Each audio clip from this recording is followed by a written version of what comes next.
Hello friends, आज मैं लेकर आ गई हूँ रेनेगेड इमोर्टल की एक न्यू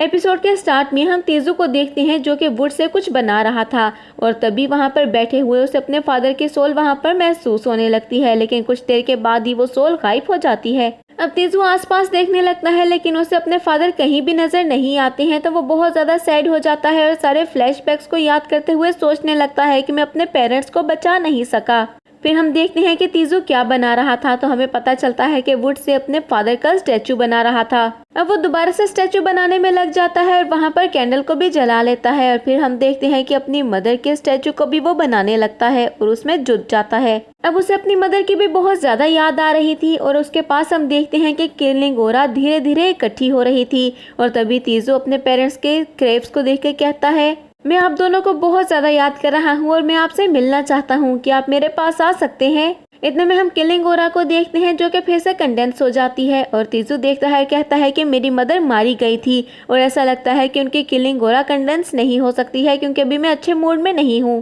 और फिर हम तेजू को देखते हैं जो कि एक ड्रैगन की वो ग्रेविंग करने लगता है और उसमें से एक ओरा भी जनरेट हो रहा था और एक सोल को हम देखते हैं। इतने में हम छोटे बच्चे को देखते हैं जो कि वहाँ पर आ जाता है और उसको देखकर बहुत ज्यादा खुश होते हुए कहता है कि क्या ये आपका है। वो तेजू के पास आ जाता है और ड्रैगन की तरफ इशारा करते हुए कहता है कि ये तो बहुत ही ज्यादा अमेजिंग है। अब तेजू पूछता है कि तुम यहाँ पर क्या करने के लिए आए हो, जिस पर वो लड़का एक बेल उसे दिखाता है, कहता है कि ये आपको देने के लिए आया हूँ और फिर भागते हुए दरवाजे के पास जाता है और वो बेल दरवाजे पर लटकाने की कोशिश करता है, लेकिन उसकी हाइट कम थी इसीलिए वो ऐसा नहीं कर पाता है। अब तेजू वहाँ पर आता है और उससे वो बेल पकड़कर दरवाजे पर लटका देता है, जिस पर वो बच्चा कहता है कि अब जो कोई भी यहाँ पर आएगा इस बेल की वजह से आपको पता चल जाएगा। उसके बदले में हम तेजू को देखते हैं जो कि उसे एक वुड कार्विंग देता है और हम देखते हैं कि वो किसी हॉर्स या फिर डियर की कार्विंग थी और वो बच्चा बहुत ज्यादा खुश हो जाता है उसको देखकर। अब वो बच्चा बताता है कि मेरा नाम डेंजू है और ये भी बताता है कि वो सामने वाले घर में रहता है और कहता है कि आप खेलने के लिए मेरे पास आ सकते हैं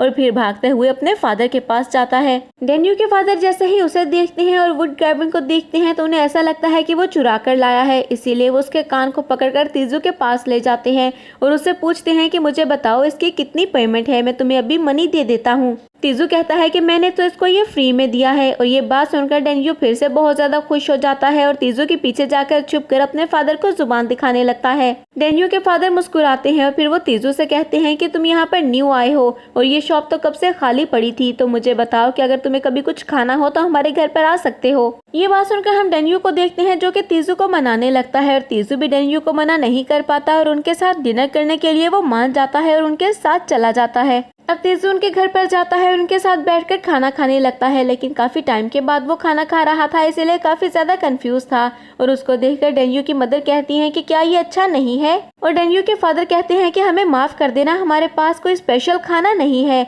और तभी तेजू कहता है कि नहीं, ये बहुत ज्यादा अच्छा है और ये बात सुनकर वो सब बहुत ज्यादा खुश हो जाते हैं। अब डेंजू के फादर तेजू से कहते हैं कि अगर तुम्हें किसी भी तरह की कोई परेशानी हो तो तुम आकर मुझसे बात कर सकते हो और फिर डेंजू की मदर कहती है कि अगर तुम्हें कोई भी सामान खरीदना हो तो टाओ के पास चले जाना, वो अच्छे दामों में तुम्हें सारा सामान दे देगा। इतने में डेंजू के फादर कहते हैं वैसे तो सू की शॉप का सामान सारा बहुत महंगा होता है, लेकिन वो वैसे बहुत ज्यादा काइंड है और अब तो उसका मास्टर भी बहुत ज्यादा अमीर हो गया है। और फिर वो तेजू को पीने के लिए वाइन देते हैं और तेजू भी जल्दी से वो सारी वाइन पी जाता है और फिर हम तेजू को देखते हैं जिसे वो वाइन बहुत ज्यादा पसंद आती है, उसे वो टेस्ट बहुत ज्यादा अच्छा लगा था। ये देखकर डेंजू के फादर उसे और भी ज्यादा वाइन देते हैं और फिर वो एंजॉय करने लगते हैं और साथ में बातें करने लगते हैं और ऐसा लगता है कि वो एक साथ बहुत ज्यादा खुश थे। कुछ टाइम बीत जाता है, फिर हम तेजू को देखते हैं जो कुछ टाइम बाद फिर से एक वुड कार्विंग बना रहा था। जब डेंजू उससे पूछता है कि ये किस काइंड का एनिमल है, क्योंकि इसके शेल को देखकर तो ये एक टर्टल लग रहा है, लेकिन ये टर्टल नहीं है। और इतने में हम उस एनिमल की तरफ देखते हैं जिसके अंदर भी कोई सोल जनरेट होने लगती है। अब डेंजू उसे ऐसे देखकर बहुत ज्यादा डर गया था और फिर हमें पता चलता है कि ये वही टर्टल है जिससे तेजू की फाइट हुई थी और तेजू ने उसे मार गिराया था। अब तेजू डेंजू को बताने लगता है कि ये एक क्रिएचर है जो कि दिखने में तो बहुत ही ज्यादा खतरनाक और अजीब सा है, लेकिन इसके साथ साथ ये बहुत ज्यादा डेंजरस भी है, हम इसके साथ पंगा नहीं ले सकते और इसके पास इनफिनाइट पावर होती है। ये बात सुनकर डेंजू भी काफी ज्यादा हैरान हो गया था और उस टर्टल को गौर से देखते हुए कहता है कि हाँ, ये काफी ज्यादा पावरफुल लग रहा है। नेक्स्ट डे हम डेंजू को देखते हैं जो कि तेजू के लिए वाइन लेकर आता है और जैसे ही वाइन लाकर वो टेबल पर रखता है तो देखता है कि तेजू आज फिर से एक वुड कार्विंग बना रहा था। वो एक स्पाइडर की तरह दिख रही थी और जैसे ही वो कंप्लीट करता है तो उसके अंदर भी एक सोल जनरेट होने लगती है और हमें पता चलता है कि उस स्पाइडर के साथ भी तीजू ने फाइट की थी और उसको मार गिराया था, क्योंकि उस स्पाइडर की पावर इतनी ज्यादा नहीं थी और वो तीजू के सामने ज्यादा देर तक टिक नहीं पाया था और तीजू ने बहुत ही आसानी से उसको मार दिया था।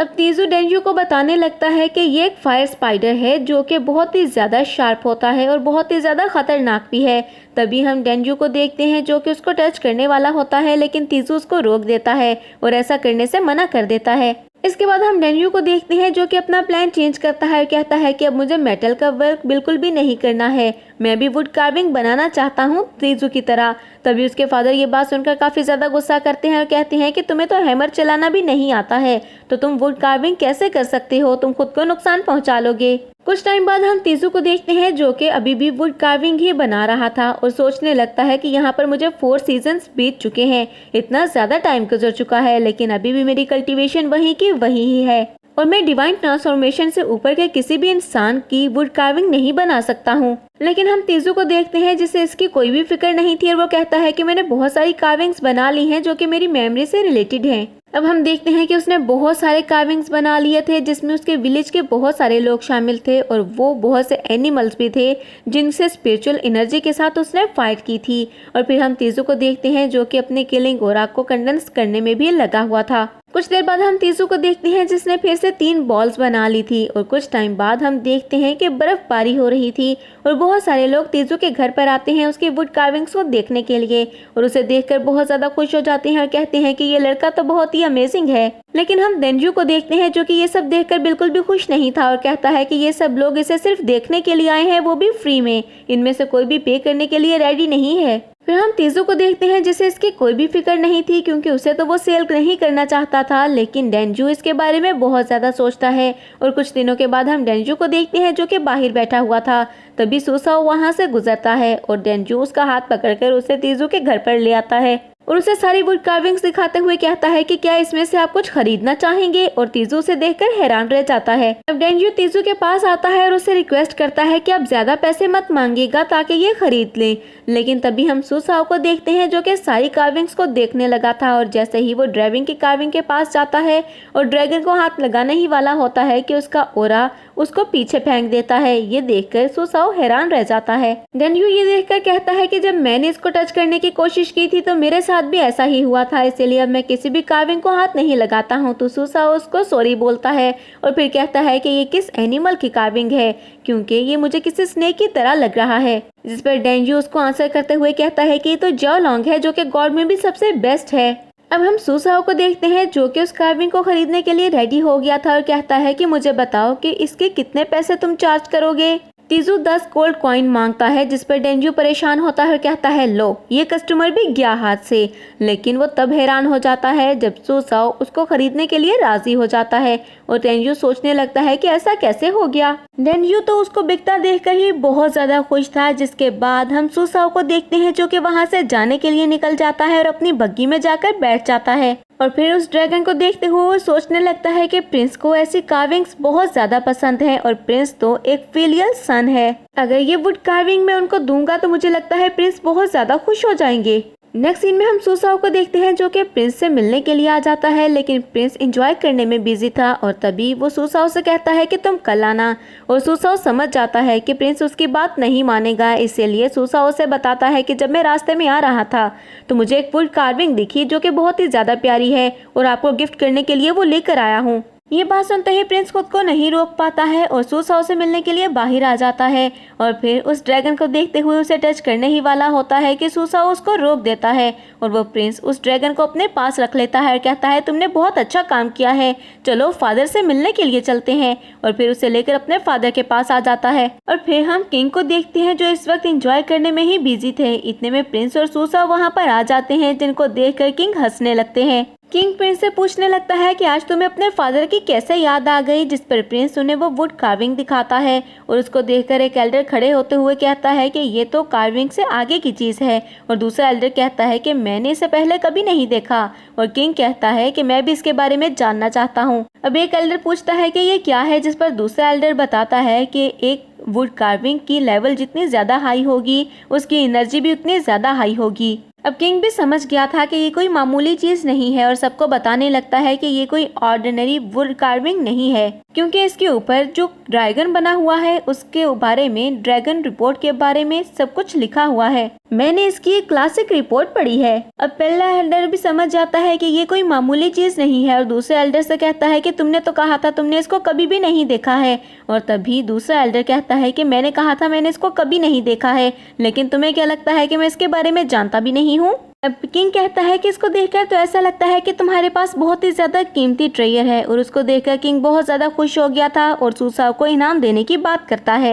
लेकिन हम सेकंड एल्डर को देखते हैं जो कि सूसाओ से पूछता है कि तुम्हें ये कहां से मिला, क्योंकि वो इसके बारे में पता लगाना चाहता था। और फिर हम सूसाओ को देखते हैं जो कि उसे सब कुछ बता देता है। रात में हम उन दोनों एल्डर्स को देखते हैं जो कि वहीं पर तीजू की शॉप पर आ जाते हैं छुप छुपा कर, और वहाँ पर सारे कार्विंग्स को देखते हुए कहते हैं कि अरे ये तो सच में मैजिक है। और फिर हम पहले एल्डर को देखते हैं जो कि कार्विंग को हाथ लगाने ही वाला होता है, लेकिन उसकी पावर उसे दूर फेंक देती है। लेकिन फिर भी वो एल्डर हार नहीं मानता है और उस कार्विंग को उठाकर अपने पॉकेट में रख लेता है। और फिर हम दूसरे एल्डर को देखते हैं जिसकी बॉडी में आग लग जाती है, और पहला एल्डर उसको देखकर कहता है कि ये जगह तो काफी ज्यादा अजीब है। लेकिन वो दोनों जरा भी परेशान नहीं थे, क्योंकि वो कहते हैं कि जितना ज्यादा रिस्क होगा हमारा रिवॉर्ड भी उतना ही ज्यादा बड़ा होगा। फिर हम पहले एल्डर को देखते हैं जो कि सेकंड एल्डर की बात मानता है और एक कार्विंग को उठाने के लिए जाता है, लेकिन जैसे ही उसको हाथ लगाता है तो उसको बहुत जोर का बिजली का झटका लगता है और वो कार्विंग नीचे गिरने ही वाली होती है कि तभी तीजू वहाँ पर आ जाता है। उसको देखकर वो दोनों एल्डर्स हैरान हो जाते हैं और सोचने लगते हैं कि ये तो टेलीपोर्टेशन टेक्निक है,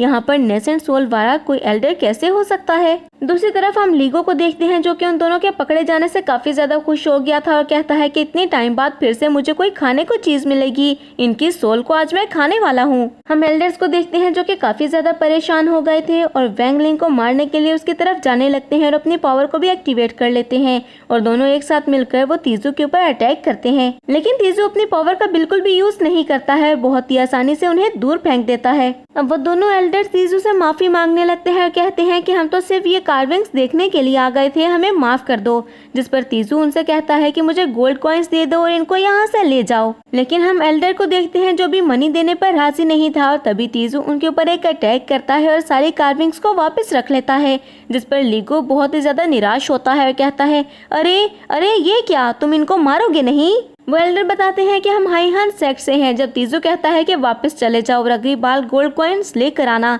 और वो एल्डर्स वहां से बहुत ही तेजी से भागते हैं कि तीजू उन्हें फिर से न पकड़ ले। नेक्स्ट सीन में हम तीजू को देखते हैं जो कि फिर से उस किलिंग घोड़ा को कंडेंस करने में लग जाता है और बहुत ज्यादा प्रैक्टिस करने लगता है। नेक्स्ट मॉर्निंग हम सूसाओ को देखते हैं जो कि फिर से वहां पर आता है और अपने साथ बहुत सारे गोल्ड कॉइन्स लेकर आता है, और बहुत सारा गोल्ड वो तीजू को देते हुए कहता है कि ये किंग ने आपके लिए गिफ्ट भेजा है और फ्यूचर में आपको किसी भी चीज की जरूरत हो तो आप उनको बोल सकते हैं। लेकिन हम तीजू को देखते हैं जो कि उसको कोई भी आंसर नहीं करता है और अपनी वुड कार्विंग को कंप्लीट करने में लगा हुआ था। नेक्स्ट सीन में हम देखते हैं कि सभी लोग एंजॉय कर रहे थे क्योंकि वो न्यू ईयर था और न्यू ईयर को सभी सेलिब्रेट कर रहे थे और सब बहुत ज़्यादा खुश थे। लेकिन हम तीजू को देखते हैं जो कि अपनी शॉप के अंदर बैठकर अभी भी वुड कार्विंग्स को बना रहा था। और फिर हम डेंजू को देखते हैं जो कि तीजू के लिए खाने की चीज़ें लेकर आता है और तीजू की बनाई हुई सारी चीज़ों को देखकर बहुत ज़्यादा एक्साइटेड हो जाता है। कहता है इतनी सारी वुड कार्विंग्स बना ली आपने, मैं तो आज इन्हें पहली बार देख रहा हूँ, आपने ये अभी बनाए होंगे, मुझे इनकी स्टोरी तो बताएं। तीजू बताता है कि ये मेरी फैमिली है और ये बात सुनकर डेंजू बड़े गौर से उन सारी कार्विंग्स को देखने लगता है, लेकिन वो कुछ भी नहीं बोलता है। और फिर डेंजू तीजू से बोलता है कि मैंने एक बात सुनी है कि लू अपनी डॉटर की शादी आपसे करवाना चाहते हैं, लेकिन इसके लिए आप क्यों नहीं मानते हैं? मैंने लू की डॉटर को चुपके से देखा भी है, वो बहुत ही ज्यादा ब्यूटीफुल है, आप उससे शादी कर लेना। अब तीजू उससे कहता है कि मेरी वाइफ है, जिस पर डेंजू कहता है कि मैंने तो उसको नहीं देखा है। तो तीजू उसे बताता है कि वो काफी दूर मेरा वेट कर रही है और कुछ टाइम के बाद मैं उससे मिलने के लिए जाऊंगा। और फिर हम देखते हैं कि मूवन का वुड कार्विंग बनाकर भी वो वहीं टेबल पर रख देता है। डेंजू जैसे ही उस वुड कार्विंग को देखता है तो बहुत ज्यादा एक्साइटेड होते हुए कहता है कि ये तो बहुत ही ज्यादा ब्यूटीफुल है। और नेक्स्ट सीन में हम मूवन को देखते हैं जो कि वहीं पर तीजू का इंतजार कर रही थी। और इसके साथ ही हमारा ये ड्रामा एपिसोड यहीं पर एंड हो जाता है। तो फ्रेंड्स, मैं उम्मीद करती हूँ कि आपको ये एपिसोड पसंद आए।